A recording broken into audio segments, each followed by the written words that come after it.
Due to copyright, I can't publish many audiobooks on YouTube. At our audiobook novel service, we offer access to over 300 full novels from Pocket FM, Webnovel, Audible, Wuxia, and more, all in high-quality audio format. Each novel is available with a one-time payment only. No subscriptions, no monthly payment, and no ads. Payments via PayPal or Ko-fi. To browse the full list of available novels, message me directly on Telegram or WhatsApp, or check out our full catalog on Discord. Chapter 536, Return 1. I can see the city walls in the distance. I pause to gaze at the distant walls, their dark, cracked surfaces resembling scars of varying sizes.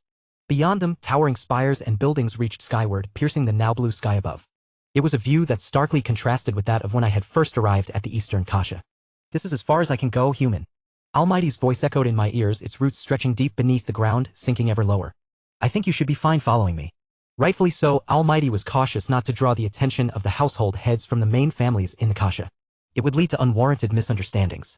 For that reason, it had no choice but to wait outside. Now that I think about it, bringing Almighty back to the academy might also be somewhat troublesome. I sighed at the thought. There was no way Delilah or Atlas could fail to notice it. Had Almighty still been a will, things would have been different, but that was no longer the case, and so I had to think of a way to maneuver around that area. Whatever, I'll worry about that later. There were more pressing matters at hand. Like, did they lose or did they win? It took me some time to return from the mirror dimension. Though they assured me the area was clear and no one would come after me, I knew it was better to stay on the cautious side. For that reason, I moved with extreme caution, traveling slowly and doing my best to ensure no one was following or spying on me. With my new skill added to Almighty's heightened awareness, I was almost confident that nobody had followed me. With everything settled, I dismissed Lament of Lies and made my way toward the distant walls. The distance wasn't far, and by the time I walked for several minutes, I arrived before the broken walls, the distant shouts of the workers reaching my ears. This place needs fixing. Over here. Hurry up. It seemed quite lively in there. So much so that they didn't even notice my presence. The guards stationed atop the walls, however, did. They gave me a brief glance before allowing me through. Clearly, they still remembered my face. Coming into the city, my feet paused for a brief moment. Get your food over here. Seconds will only come after everyone has gotten their share. Please wait patiently. The scene looked drastically different from the first time that I was there. The air of gloom and despair had vanished, replaced by a sense of hope. Though everyone remained painfully thin and malnourished, their eyes no longer held that hollow, empty look. They felt alive. In a sense, they remind me of the old man in his last moments. Thinking about the old man, I felt a slight pang in my chest as I looked up towards the sky. The sky was the start of the change, the symbol of hope for this place. Without it, the Kasha would have stayed the same sickly, gloomy place it once was. It's a pity the people here don't know about the one who freed them. Shaking my head, I resumed walking, heading toward the Astrid household. It stood near the heart of the city, its tall, golden structure standing out from the rest. For now, the most important thing was to learn about the result of the fight. I hope they didn't lose. As I muttered those words, I found myself unknowingly quickening my pace. Astrid household. In a spacious room, all the cadets from Haven gathered, their bodies bathed in the soft sunlight streaming through the windows. The atmosphere was pleasant, with several of them sporting nice smiles. Kikik. Cackling to herself, Kira leaned back, her laughter growing louder as she continued. Sitting next to her, Aoife and Evelyn looked at her with weird looks before looking at each other and shaking their heads. She's lost it. Yes. Shut up, losers. Kira raised her head, glancing at the two of them before scanning the room. Her lips curled into a smirk as she tilted her head slightly upward, making it seem as though her nose was growing. She then pointed at herself.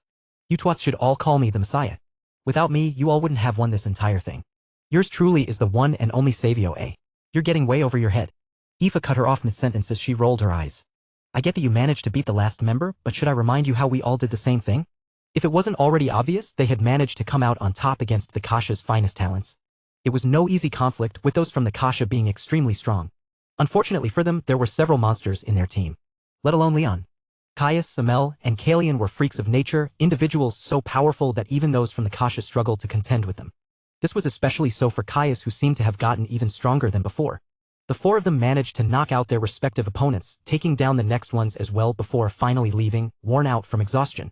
With the fight following a King of the Ring format, the team with the last person standing in their corner was set to claim victory. Those of the Kasha did bring out several monsters, some strong enough to force those four into a state of retreat. However, in the end, they still managed to come out on top. It was just unfortunate that Kira had to be the last one standing in the ring. With the last opponent tired, all she had to do was throw one spell before winning. Kakakakaka. Her victory only fueled her already inflated ego. They should start making a church just for me. The Church of Kira. Aoife's face winced, and so did Evelyn and several other people. Before things could escalate even further, a certain ringing sound caught everyone's attention. When all eyes turned, they landed on the small figure hunched in the corner, her bloodshot eyes fixed on the tiny device in front of her, her finger tapping repeatedly at the display. "It's not working," the small child mumbled to herself, bringing her thumb to her mouth and nervously chewing on her nails. How could this be? At the same time, she scratched the side of her neck. Aoife's expression changed as she pursed her lips. "This is getting out of hand. You need to do something about that," Evelyn said, her eyes falling on the hunched-over child. She looked no different than an addict battling their own demons. "You think I don't know?" The current state of Teresa was worrying. With no Justice Man transmissions, Teresa spiraled into a dark place. She now resembled a feral cat ready to pounce on anyone who dared to come too close. "My precious? In any case, what do you think will happen now that we've won?" Aoife suddenly asked, turning her attention towards Leon, who had been quietly staring at the window the entire time. "HM?" As if realizing she was talking to him, he blinked his eyes before replying. "I don't know. They'll probably tell us later. It's been several hours already since the fights." Aoife checked the time. 3 hours exactly. "Beats me, to be honest." Leon shrugged. "I'd say they are probably discussing with each other right now." "Well, no, soon enough. I guess that's fair. Considering how long the last meeting had dragged on, this sort of made sense. Whatever the case was, they had proven their strength. Now, it was up to them to uphold their promise. She had already sent a message back to the academy. They would be coming to pick them up soon. It was for that reason that she wasn't overly concerned about their safety. To talk. Suddenly, a knock echoed through the room and all eyes turned toward the door. "Are they here?" As everyone tensed and prepared to move, the door swung open, revealing a pair of hazel eyes. Stunned, no one spoke a word, standing frozen in place, unable to react to his sudden appearance. There was something about him that felt different than the past. He was strong, everyone knew that. In fact, he was probably the strongest in the entire room. However, the current him felt different than in the past. His presence alone almost felt suffocating. What happened? Did he become stronger again? The thought made the expressions of a few change. Unaware of their thoughts, Julian scanned the room, his gaze falling first on Leon and then the rest. They all were looking at him with the same stunned and confused expression. He scratched the back of his head. "I take it that you all lost." Julian closed his eyes and shook his head. "That's disappointing, honestly." His words only deepened the speechlessness, leaving the already stunned cadets at a complete loss for words. "Then again, it is also my fault for missing it. It couldn't be helped. Trouble just loved to find its way to him." Taking a seat next to Leon, Julian looked at him and shook his head. "I'm most disappointed in you, honestly." A question mark popped on top of Leon's head as his face changed in a way that seemed to say, "What did I even do?" It then clicked and his face fell. "Let me guess, I lost market value?" "You're disappointed because losing would mean I lose market value, right?" Julian tilted his head back, looking surprised. He was about to speak again when Leon cut him off. "How do I know?" Yet again, Julian looked surprised. Leon was reading his mind completely. "It's because you're predictable. All you do is recycle your old puns and insults. You're unoriginal and they're getting old." The room turned silent then, all eyes shifted on Julian, who blinked his eyes. Feeling everyone's gaze, Julian pursed his lips and looked away, his face looking indifferent. He seemed completely unfazed by Leon's words. A pity they couldn't see his vision. End of roof level 4. Sadness, EXP plus 0.2%. Or the subtle quivering of his lower lip. Chapter 537, Return 2. "Sorry for the delay. It took quite a bit for us to figure out the logistics of the situation. We're done now, so if you would then." The head elder of the Astrid family entered the room where all the cadets were held. As she spoke, her eyes scanned the room before pausing at a familiar figure and her words stopped. "You're here?" She blinked to make sure she wasn't seeing wrong. Following the events of the match, she had been trying to look for him. His absence was quite noticeable, especially considering how powerful he was. If there was one person she was most worried about in the elimination games, it'd be him. Who would have thought that even without him they'd still lose? The empires are filled with monsters. The Kasha was lagging behind. If they were to catch up to them, then they'd need more time and, most importantly, resources. The exchange had opened the eyes of everyone present. A small smirk pulled at the head elder's features as she looked at Julian. Was this what you were trying to achieve by not coming to the exchange? Had he participated and won, some of the other house heads might not have been as persuaded. However, by choosing not to compete and allowing the others to take part, they effectively opened the house heads' eyes, revealing the gap between those from the Kasha and those from the empires. This made the negotiations extremely easy. Looking at Julian once more, Rosanna had to keep her smile in check. To think he'd think so far, the more she looked at him, the more impressed she became. Such a pity he wasn't from the Eastern Kasha. As she lamented her situation, she glanced at the others, a faint smile gracing her lips before reaching out her hand toward the door. "If you all would follow me, please." Despite her position, she spoke courteously, making the others feel more relaxed. "There's a lot that we need to discuss. In the meantime, those from your empires will be joining us soon." Rosanna could already feel the presence of several powerful figures approaching their location. "They'd be here anytime soon." Following the others past a long and wide corridor, I scratched the back of my head. For some reason, my neck was incredibly itchy. That wasn't even the most troublesome part. Oddly enough, the way the head elder looked at me felt somewhat weird. Whenever our eyes met, she'd return a kind and warm smile. It feels like she's misunderstanding something. But what exactly? I wasn't too sure myself, but seeing how this wasn't a bad thing, I let it play on. She definitely misunderstood something. Leon mumbled as he walked beside me. When I turned my head toward him, I noticed Caius walking alongside him, his expression calm and indifferent, his eyes bobbing up and down in agreement. She did. You too? Leon ignored me and continued. I don't like this. He looked at his hands. I feel somewhat disgusted and I don't even know why. It's as if he's taking credit for something he didn't even do. Caius didn't answer but instead squinted his eyes. It's likely she believes Julian intentionally skipped the exchange to let us stand out. His absence allowed the group's strengths to shine, which might have made her negotiations with the other heads smoother since they didn't think we were as strong as them at the start. Oh wow. Caius' words struck me like a bolt of lightning. The warm yet pleasant gaze suddenly felt clear to me and the corner of my lip couldn't help but twitch. Is that so? Well, it was the furthest thing from the truth, but in hindsight his words do indeed make sense. Especially considering the timing at which I came back. What a pleasant coincidence. What bullshit. Of course, Leon was anything but happy with the situation. But what could he even do in this situation? He had no idea where I had run off to, and as long as I didn't deny it, he wouldn't be able to say anything. Ah, how satisfying. My chest unknowingly rose as I glanced at Leon. From his squinted eyes to his downward curving lips, he looked like someone who had just eaten shit. What a satisfying expression. It was such a pity that I didn't have my camera with me. If only. We're here. The head elder's voice pulled me from my thoughts as she led us into a vast hall. Upon entering, I noticed several dozen people gathered, some familiar, others unfamiliar. The hall was expansive, with tall pillars lining the sides, a spotless marble floor gleaming beneath our feet, and bright lights illuminating the space from above. As we entered, all eyes fell on us. I've brought them. Standing beside the head elders, I also noticed the professors from the academy who had been summoned earlier by the head elder. They looked somewhat embarrassed by our presence. It couldn't be helped they had been practically useless the entire time. Not that I blamed them, Julian's mother's spell had targeted them first, forcing them to leave us and create trouble with the other walls. I'm sure they'll get scolded by the academy. I hope they did. This way, they wouldn't send us out again. Even if the situation within the academy was worse. I was rather exhausted. It's a pity that I can't really decide how much I can rest. It all came down to the quests. While I wasn't exactly obligated to complete them, the rewards were far too valuable for me to pass up. I've already given the professors a brief overview of our agreement, but I'll go over it again so all of you can hear. Rosanna Astrid began speaking, training our eyes in our direction while speaking.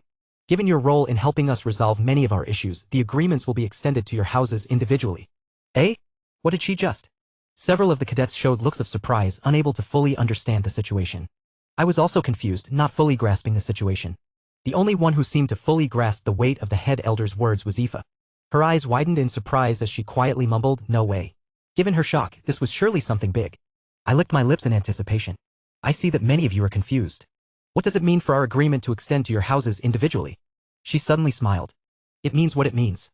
We will not have any trade deals with the empires, but your houses individually. The profits from the exchange will be shared amongst us in a 50-50 split. The head elder then began pointing at several people. Generally, they were the ones who had participated in the exchange, with me being the only exception. Either way, it didn't really matter. Leon and I belong to the same household. Of the houses we've agreed to sign exclusive trading deals with, you 11 are the ones we believe have the most promising futures and are therefore capable of upholding these deals in the long term. I could see the disappointment on the faces of several of the cadets who weren't selected, but I understood where the head elder was coming from. What she wanted was to maintain a good relationship with the top elites. She likely saw us as the future leaders of the 4 empires, and by securing trade deals with us, she aimed to maintain a close relationship. It was also a means to have us connected with them. Considering the enormous profits the trades would bring to our households, if anything were to happen to them, would have no choice but to come to their aid unless, of course, we no longer cared for the profits, which was unlikely. We were talking about a lot of money here. This was generally good news, but I couldn't help but feel a little annoyed. It would be nice if my household were a good one, but considering the kind of person the family head is, I'm not so sure a sudden deal like this would be a good thing. The deal would be like giving wings to a tiger. There weren't many people who could scare me at this point, but something about Aldrich genuinely made me feel uneasy. He was someone that I couldn't read at all, and he was also someone who seemed to be able to read me completely. I didn't know how to feel about the current deal. The household becoming stronger and richer would benefit me too, especially if I wanted to acquire the mirror crack in Elner. But that's only if he's willing to provide the money for it. Once this was over, I needed to talk with Aldrich again in order to strike a deal with him. I'm sure I can work something out. For those that haven't been called out, please don't worry. I'm sure all of you can understand that we can't simply strike a deal with everyone. The reason why we chose the 11 of them is due to their contributions and talents. The head elder didn't mince her words. She directly told things as I figured them out to be. However, just because we aren't striking a deal with your family doesn't mean we aren't doing anything for you. If it's monetary compensation you're seeking for helping us here, we can provide it. If there's a resource you need, feel free to come to our treasury and take whatever you want. As friends of the Kasha, we will naturally treat you well. Her words brought light to some of the cadets who previously looked disappointed. While their rewards paled in comparison to ours, which would bring a lot of money to our households, their rewards were also quite good. I watched the scene and nodded to myself. I guess that's fair. Number. I was a little envious though. I also wanted to choose something from that. Want some? Sure. Something sweet entered my mouth and I started chewing on it. In any case, how is it? Pretty good. A little too sweet though, My body froze suddenly as I raised my head. A pair of black eyes stared back at me, squinting at the side as if amused by my reaction, and my heart tightened in response. Looking around me and seeing the world freeze, something formed at my throat as I managed a soft mumble. When did? Chapter 538, Return 3. The surroundings were still. It was as if time itself had stopped, and as I looked around I found myself unable to utter a single word. How did she? No, more importantly, when did you get here? Delilah tilted her head and popped a chocolate bar into her mouth, her eyes squinting slightly at the corners as she savored the rich, satisfying taste. Indeed, chocolate was one of the few rare things that could get her face to change. The tip of her tongue lightly licked her coral lips. I was here the entire time. Eh? No, you weren't. I thought about it for a while but held my tongue.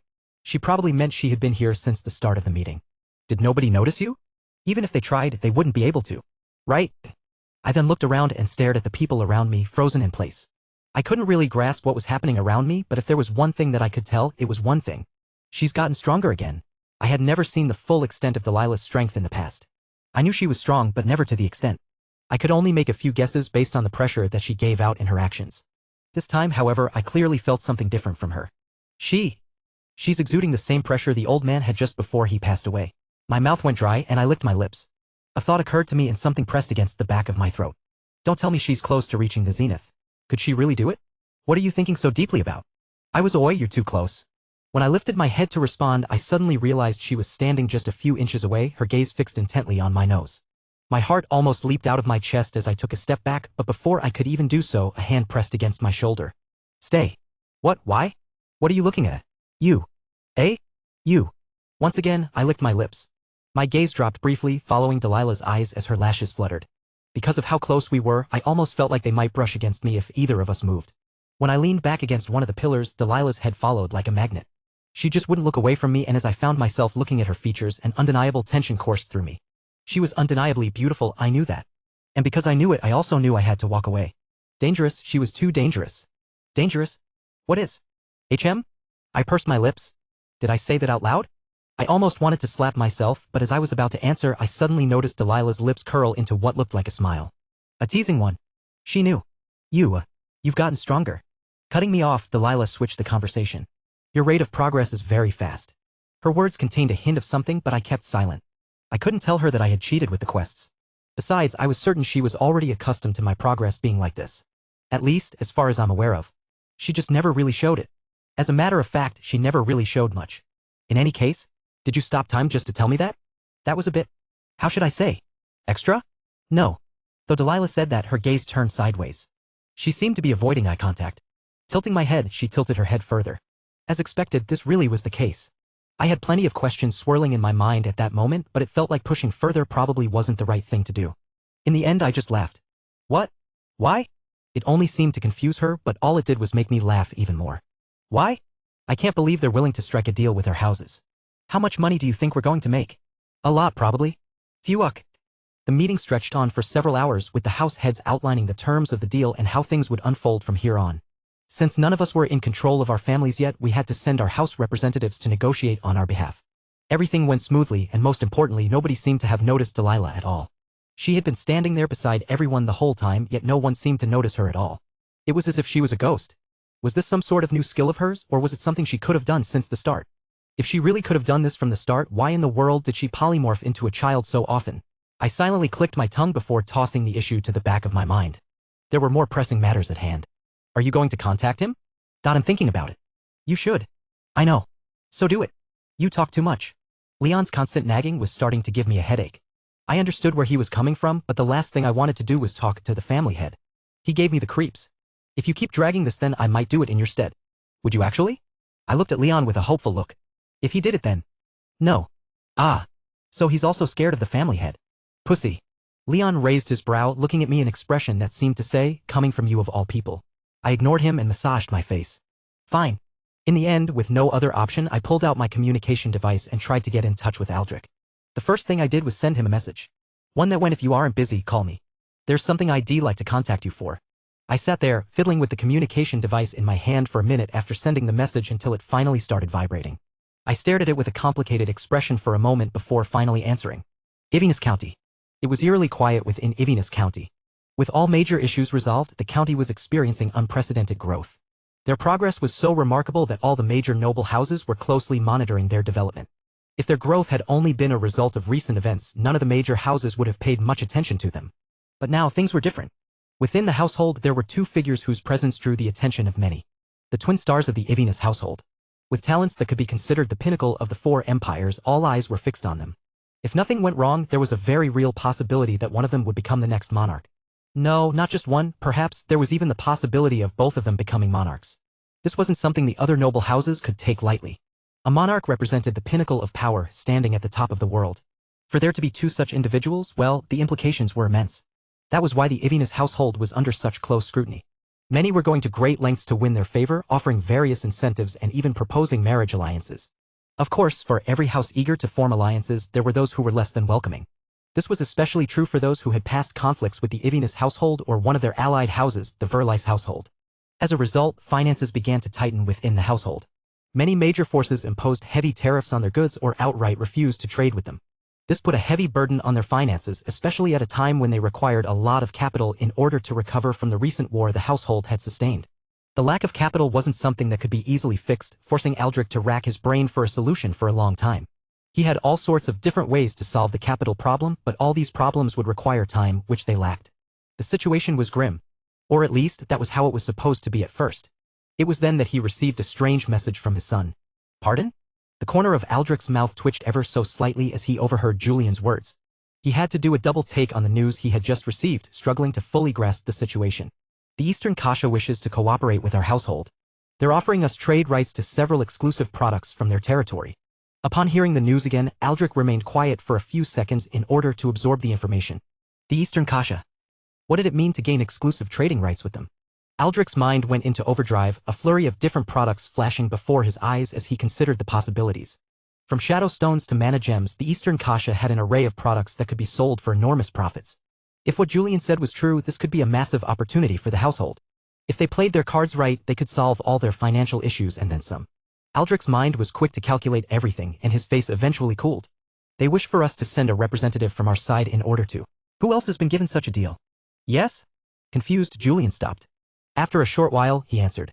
Leon, Aoife, Kira, Evelyn, Aim. Refuse it. Julian's stunned voice reached Aldrich's ears. Did I hear that right? Did you just? Yes, refuse the offer. Make sure everyone sees it and request something else for your reward. That? Julian was confused at first, but soon something clicked in his mind. Wait, don't tell me. Given our current situation, accepting the deal would lead to unnecessary trouble. I want you to refuse their offer publicly. Julian didn't answer immediately. He seemed to be absorbed in his own thoughts before he carefully opened his mouth. But only as a ruse, correct? Correct. Aldrich answered while licking his lips. His greed was practically radiating from him, manifesting into a large, sinister demon that seemed to claw its way up from his chair. Well, have the Verlies family act as our intermediary or ghost merchant. Given that they have their own deal, nothing will look suspicious. Their wealth will skyrocket, and before long, they'll be one of the wealthiest households around. At that point, it'll have them pull away from us as we struggle with our finances. Aldrich started explaining, the demon behind him becoming more and more corporeal. Eventually, they'll be approached by the other households, particularly those who might be against us. And with our finances being quite low, they might try to. Aldrich stopped there, but his plan was now clear. His greed was clear. It was so clear that, despite Julian's best efforts, he couldn't stop himself from breathing heavily. This lunatic, Julian thought, his grip over the communication becoming tighter. He wants to swallow several households at once again. Chapter 539, Return 4. That's it. He didn't even give me a chance to get a word in before hanging up, leaving me completely at a loss. I sat on my spot, staring speechlessly at the communication device in my hand, unsure of what to do next. What sort of situation is this? How did it go? Leon leaned closer to me as he asked his question. I tilted my head away before replying. Too damn close. Terrible. The conversation merely lasted a few minutes, and yet all it took was those 10 minutes to make my stomach churn. As expected, I really don't want to interact with him. I felt like puking whenever I did. With that being said, I didn't really have a choice. He was the family head, and so what choice did I have?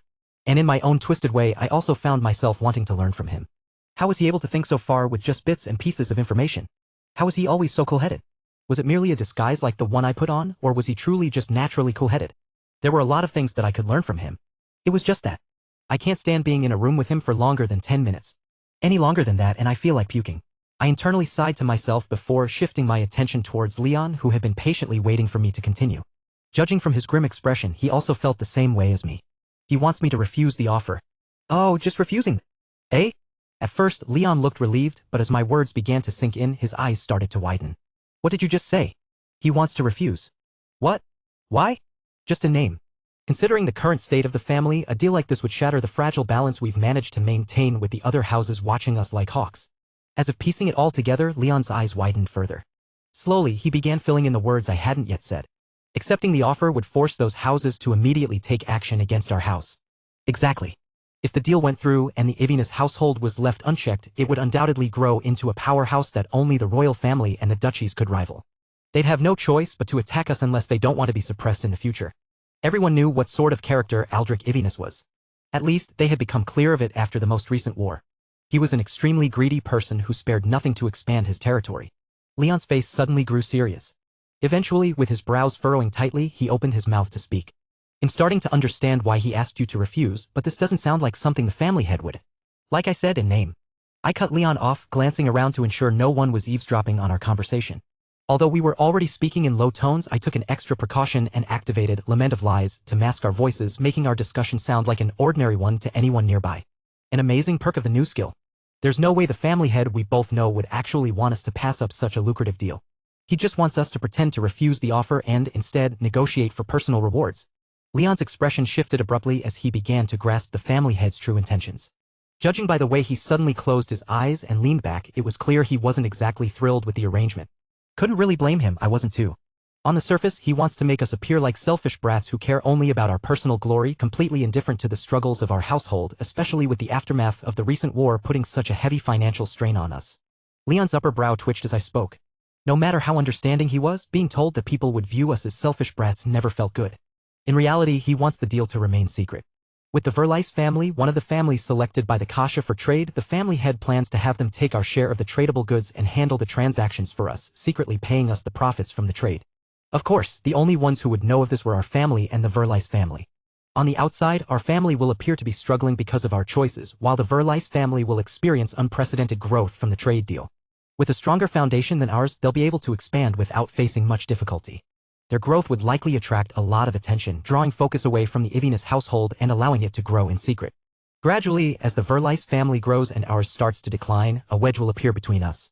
Some sort of serious conflict can even occur, attracting the attention of the many houses that were previously trying to keep ours in check. Of course, this was merely an act.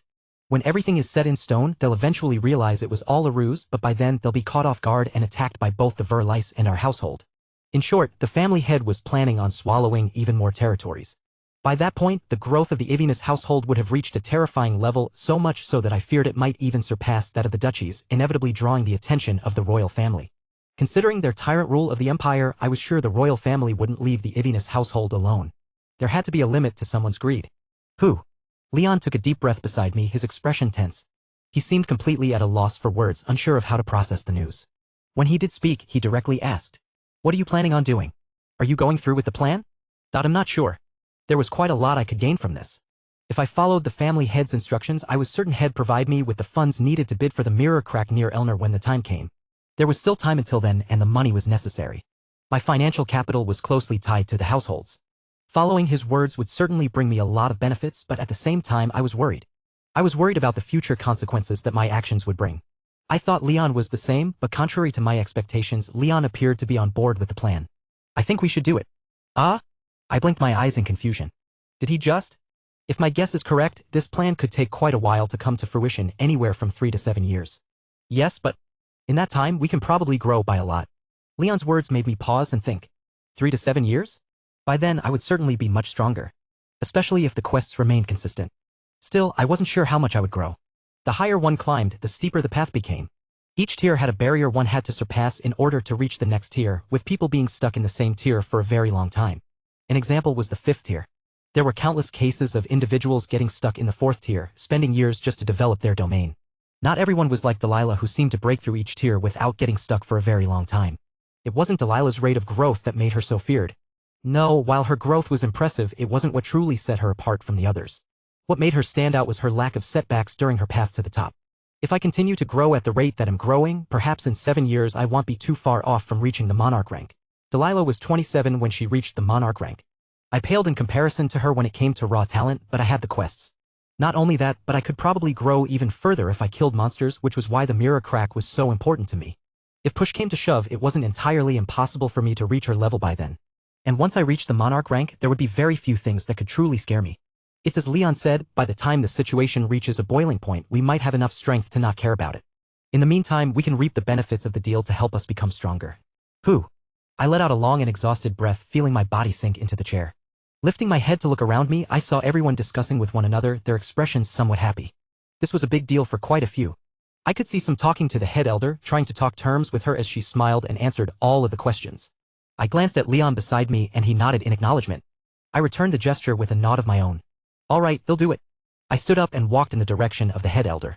As if noticing me, she smiled and the people talking to her paused, turning to look at me. Suddenly, I felt several pairs of eyes fixate on me as I stood before the head elder. It suddenly grew quiet, or it felt like it did. In any case, this does seem to be fitting for the character that I've built. Inwardly smiling, I parted my lips and spoke, my tone deliberate and loud enough for everyone to hear. I've thought about the deal that you've proposed, and after a little bit of thought, I've decided to reject the trade deal. All noise ceased and all eyes turned in my direction. I continued, the trade deal would bring no direct benefit to me and mostly to the family head. For that reason, I'd like to change my reward. Even the head elder looked utterly confused by my words, her eyes widening. I'd like a reward fitting for my contributions. Chapter 540, Return 5. The request obviously took everyone by surprise. Everyone looked at me as though I was a complete fool, including the head elder. So you're saying that it was all a show? It took a while to explain everything to her. Sitting in her office, she leaned back in her chair, her fingers tapping rhythmically against the table. Sitting on the chair opposite her, I nodded my head. Yes, basically. Looking at her, she didn't seem very pleased with my stunt. It couldn't be helped. I had to make sure everyone saw it. I was sure news of my actions was going to make its way into the ears of everyone in the Empire. Our household can't afford to take on the deal openly. Given that we've just emerged from a large conflict, we had no choice but to resort to such a tactic. I see. Rosanna Astrid seemed more understanding when I explained to her a small part of our circumstances. Eventually she sighed. All right, this is also possible. You said you will be working with the Verlice family? Yes. She nodded slightly before standing up. I understand, I'll make sure to do as you've requested. Considering your contributions to our region, it is only right that we do this. In fact, even this doesn't cover everything that you've done for us. If you do need anything else, please let us know. Will do. I thought about asking them for resources, but I actually didn't need them. What I needed right now was time to grow and consolidate all of my skills. I planned on keeping this favor for the near future when I needed it. All right, you may go. Without speaking, I nodded quietly and stood up. Just as I stood, I saw her open her mouth as she tried to say something, but she eventually stopped herself and shook her head. What's that about? Although I was confused since she chose not to finish her sentence, I could only retreat silently and leave the room. I didn't want her to change her mind all of a sudden. Clank. Watching the door close and Julian's figure disappear, Rosanna stood in place for several seconds before letting out a gentle sigh. Turning around, she gazed out the window, letting the gentle afterglow of the sun wash over her. Lifting her head, she stared at the distant blue sky. Several days had passed since the sky had turned blue and everything felt different. The heavy gloom that once seeped into the very bones of the city had lifted.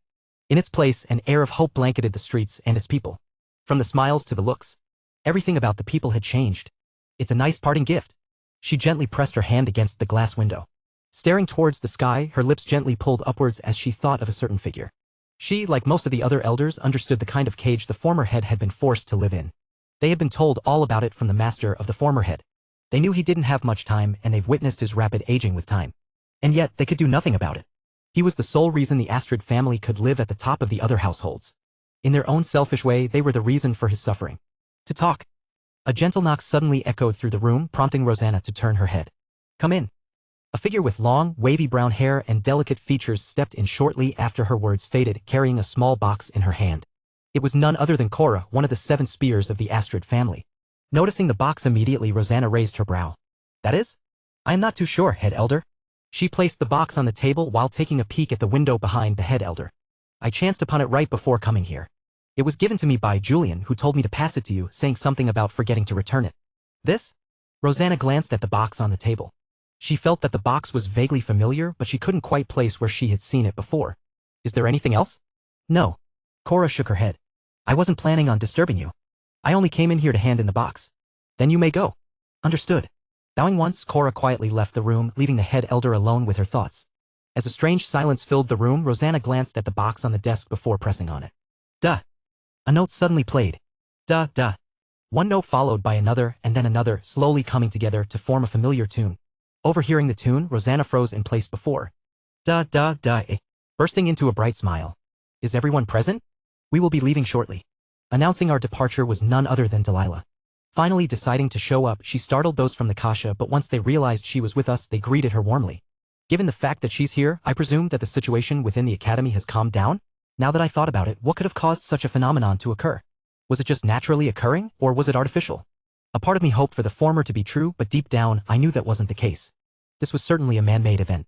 But what exactly was the reason for this? Why did they do this?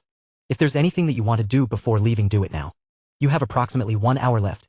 As Delilah's voice reached my ears again, I raised my head to see her calmly observing us with her usual indifferent expression. Standing where I was, she looked different somehow. Everything about her felt different. She felt like an existence that stood above all of us. Especially that detached expression of hers.